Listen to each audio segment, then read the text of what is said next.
অষ্টম শ্রেণীর শিক্ষার্থীবৃন্দ, তোমাদের আজকের বিষয় হচ্ছে বাংলাদেশ বিশ্ব পরিচয় বা সমাজ। অধ্যায় সপ্তম, প্রেক্ষাপট হচ্ছে বাংলাদেশ তথা রাষ্ট্র ও সরকার ব্যবস্থা। তো আমরা প্রথমে আসি, রাষ্ট্র কী এটা তোমাদের জানতে হবে আগে। রাষ্ট্র হচ্ছে কোনো নির্দিষ্ট জনগণের আবাসস্থল, যেমন ইংরেজ জাতি, বাঙালি জাতি, হিন্দু জনগোষ্ঠী ইত্যাদি। এবং যাহার নির্দিষ্ট ভূখণ্ড থাকবে।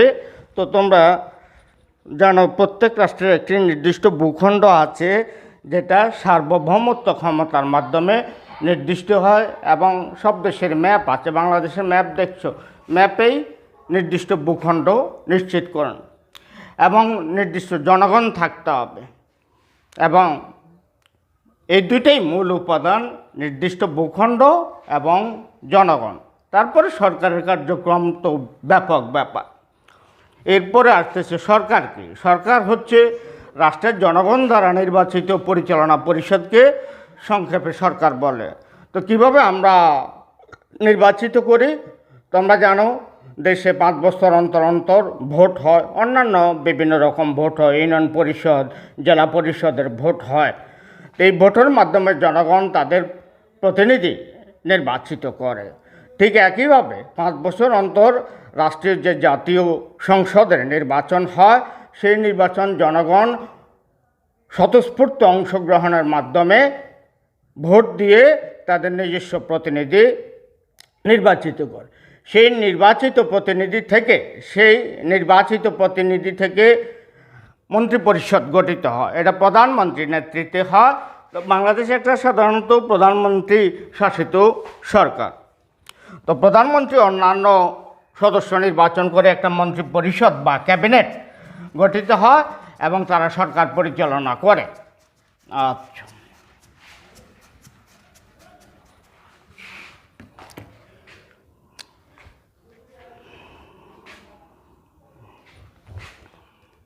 এরপর আমরা আসতেছি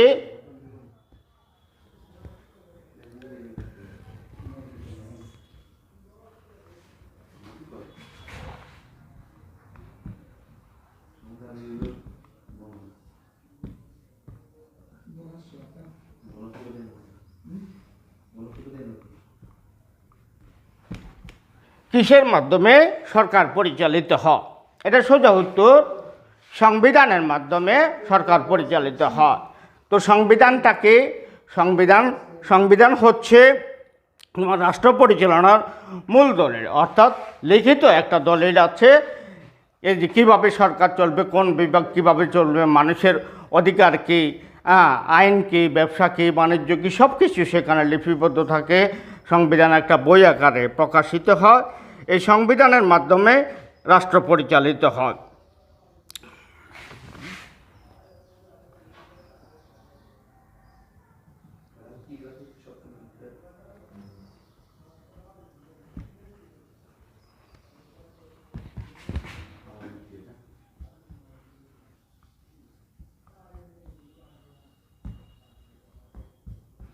সরকারের বিভাগ কয়টি? সরকারের যেমন আইন বিভাগ, শাসন বিভাগ, অর্থ বিভাগ, এগুলো। তো বাংলাদেশ সরকারের বিভাগ হলো 3টি।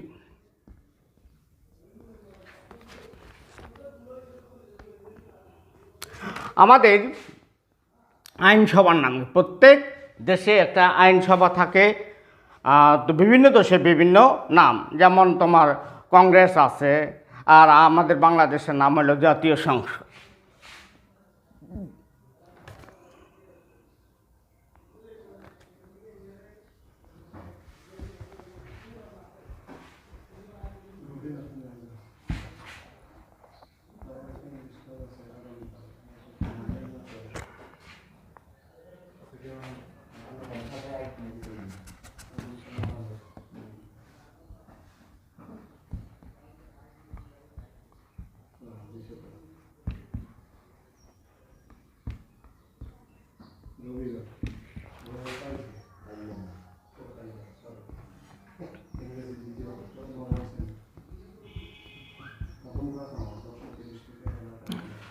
বাংলাদেশের আইনসভার নাম হচ্ছে জাতীয় সংসদ। কীভাবে গঠিত ইতিপূর্বে একটু আগে আমরা বলেছি, জনগণ প্রত্যক্ষভাবে স্বতঃস্ফূর্তভাবে স্থানীয় প্রতিনিধিকে ভোট দিয়ে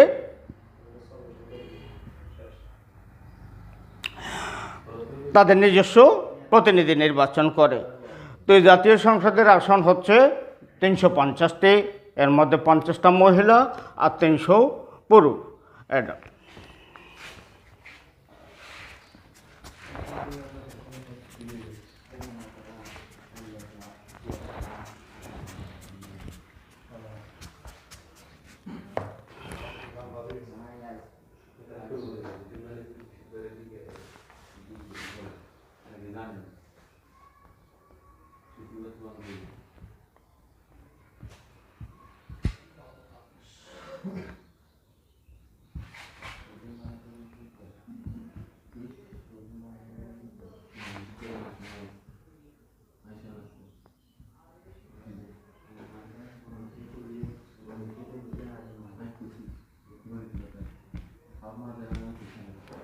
বাংলাদেশের আইনসভা কত কক্ষ বিশিষ্ট? বিশ্বের বিভিন্ন আইনসভা আছে, সেগুলো একাধিক কক্ষ থাকতে পারে। তো আমাদের বাংলাদেশ আইনসভার কক্ষ হচ্ছে এক কক্ষ বিশিষ্ট।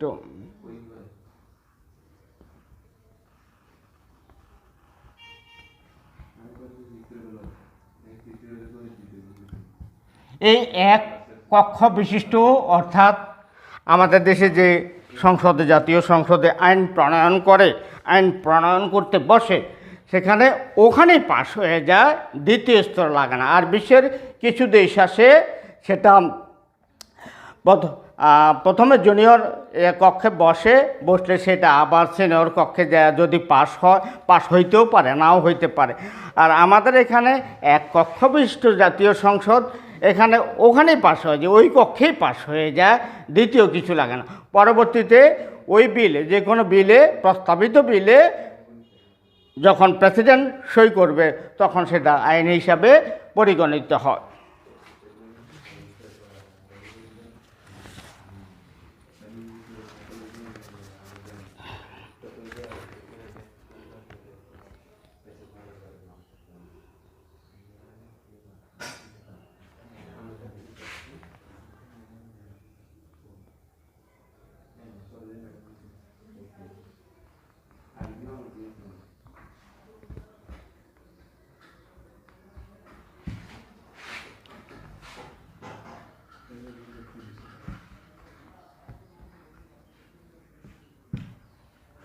জাতীয় প্রত্যেক জিনিসের একটা মেয়াদ থাকে। যেমন তোমার ইউনিয়ন পরিষদে চেয়ারম্যান মেম্বার নির্বাচিত, এগুলো প্রত্যেকটার একটা মেয়াদ থাকে 5 বছর, মিনিমাম 5 বছর। বিশ্বের অধিকাংশ দেশে জাতীয় সংসদের মেয়াদ 5 বছর, বাংলাদেশেও, আমাদের দেশেও মেয়াদ 5 বছর।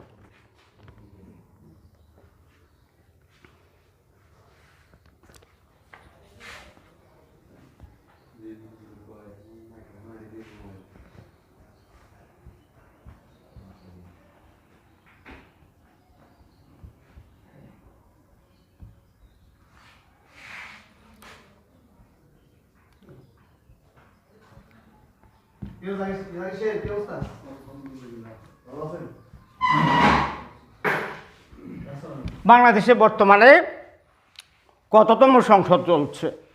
প্রত্যেক দেশেরই সংসদের একটা মেয়াদ থাকে 5 বছর। বিশ্বের বিভিন্ন ম্যাক্সিমাম দেশেই মেয়াদ 5 বছর মেয়াদি হয়, এর কম বেশি হচ্ছে আমি জানি না। তো সেই যে বাংলাদেশে বর্তমানে কততম সংসদ চলছে?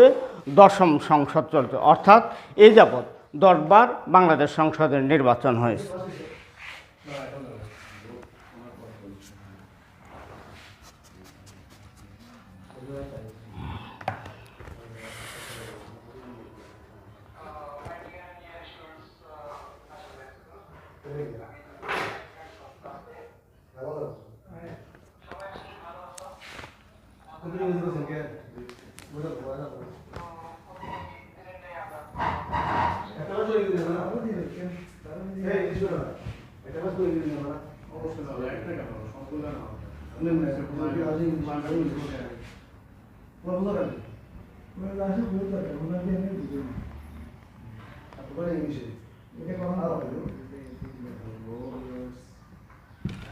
রাষ্ট্র পরিচালনার সংসদীয় পদ্ধতিতে প্রধান নির্বাহী কে? তো আমাদের দেশে রাষ্ট্র পরিচালনা সংসদীয় নির্বাহী হচ্ছে প্রধানমন্ত্রী। অন্যান্য দেশে প্রেসিডেন্ট থাকতে পারে, প্রধানমন্ত্রী ম্যাক্সিমাম দেশে, বিশ্বের ম্যাক্সিমাম দেশে প্রধানমন্ত্রী নির্বাহী ক্ষমতার অধিকারী, প্রেসিডেন্টও থাকে, America president.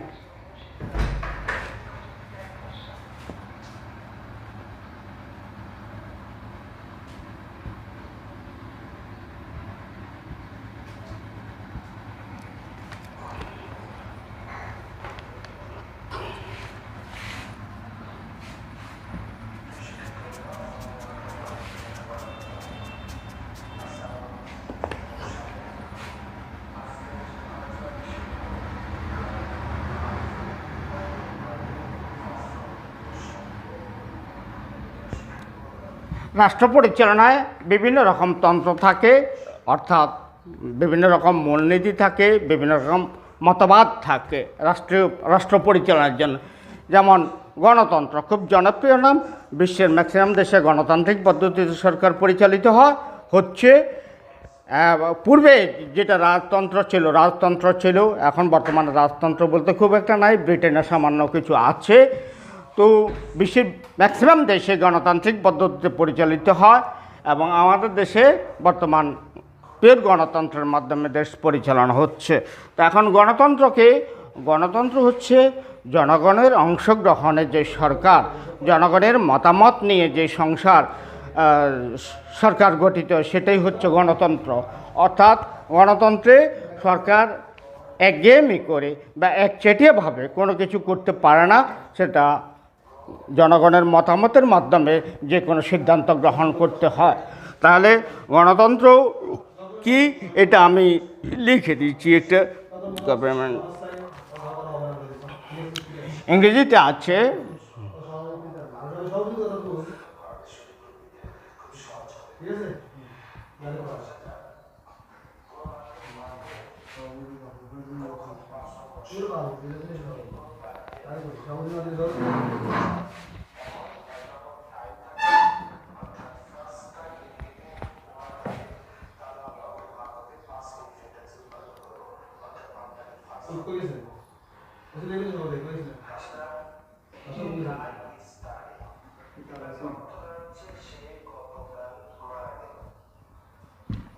Government by the people, of the people and for the people. অর্থাৎ জনগণের মাধ্যমে, জনগণের জন্য, জনগণের দ্বারা যে সরকার পরিচালিত হয়, সেটা হচ্ছে গণতান্ত্রিক সরকার। এখন তোমরা বলতে পারো, আমরা কি সরকার পরিচালনা করি, হাসিনা আনা করে? না, হাসিনাকে নির্বাচিত তুমি করছো গণতান্ত্রিকভাবে, তুমি নির্বাচিত করছো, জনগণের মাধ্যমে নির্বাচিত হয়। অর্থাৎ গণতন্ত্র বলতে জনগণের অংশগ্রহণ। তো জনগণ অংশগ্রহণ করে কিভাবে? মতামত দিয়ে। আর মতামতটা কিভাবে দেয়? ভোটের মাধ্যমে। কাকে দেয়? স্থানীয় জনগণ, স্থানীয় জনপ্রতিনিধিকে।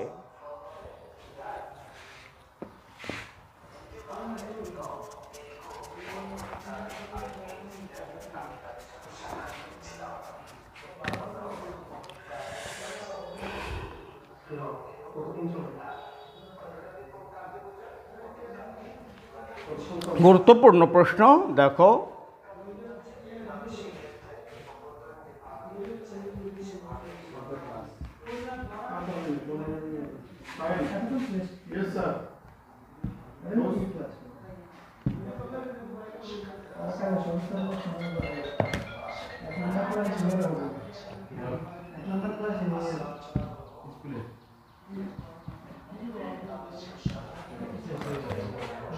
বাংলাদেশ কোন ধরনের রাষ্ট্র?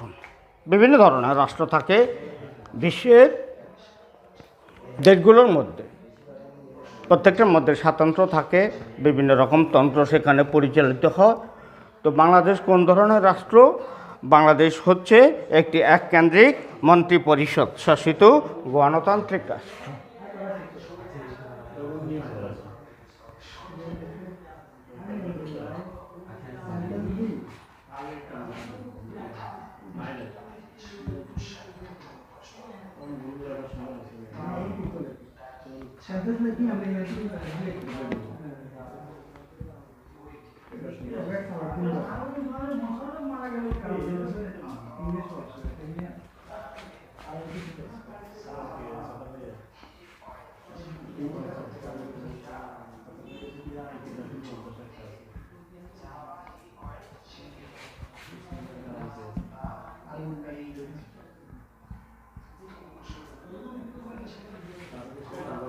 বোঝা গেছে?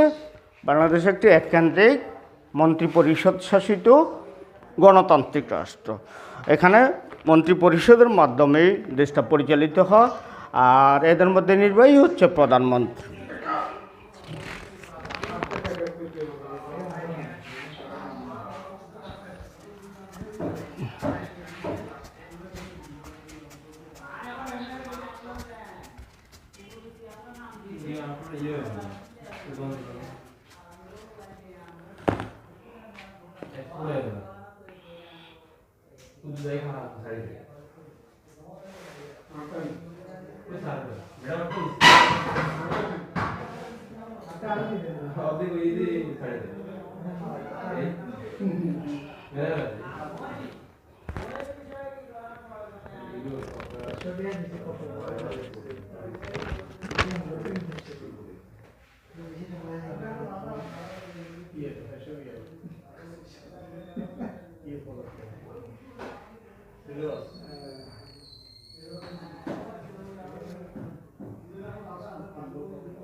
ভাই আমাকে তো টেনশন কম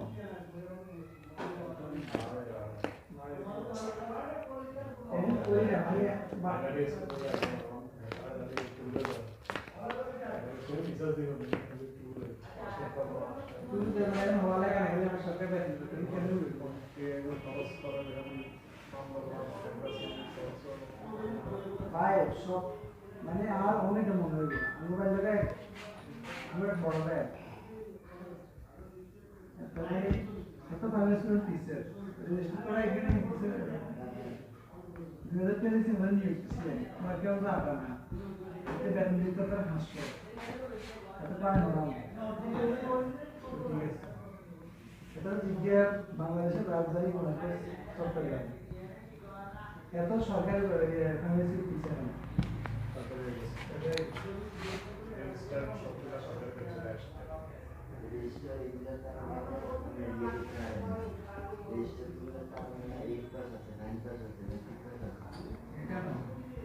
আর এতে জিজ্ঞাসা করছে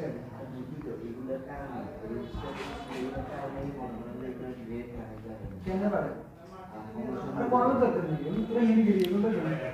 বাংলাদেশে সরকার পরিচালনার মূল ভিত্তি কী? বাংলাদেশের সরকার পরিচালনার মূল ভিত্তি হচ্ছে সংবিধান বা কনস্টিটিউশন। বিশ্বের সব দেশেই রাষ্ট্র পরিচালনার জন্য প্রথমেই একটা সংবিধান রচিত হয়। দেশটা কীভাবে চলবে, দেশের কোন ক্ষেত্রে আইন কী হবে, জনগণের অধিকারই বা কী, সরকারের ক্যারেক্টারই বা কী হবে এবং কোন তন্ত্রের মাধ্যমে চলবে, সব কিছু সেখানে লিপিবদ্ধ করা থাকে। তো আমাদের রয়েছে এবং লিখিত সংবিধান আবার লিখিত হইতে পারে, অলিখিত হতে পারে। লিখিত সংবিধান হলো স্থায়ী আর ক্ষণস্থায়ী, এটা পরিবর্তন করা যায়। আর যেটা অলিখিত সংবিধান, যেমন ব্রিটেনে আছে অলিখিত সংবিধান, সেটা সহজে পরিবর্তন করা যায় না। তাহলে আমাদের এখানে সংবিধান আছে, সংবিধানে আইন লেখা আছে তোমার চারিত্রিক অবস্থা কী হবে, তুমি কোন ক্ষেত্রে কী আচরণ করবা, তারপর আমরা মানি না। কিন্তু ব্রিটেনদের অলিখিত সংবিধান, অর্থাৎ তারা জন্ম থেকেই রাষ্ট্রীয় আইন শিখতে থাকে এবং সেটার ব্যতিক্রম তারা নয়, লেখা নাই, তারপরও তারা সেটা যথাযথভাবে পালন করে। ধন্যবাদ।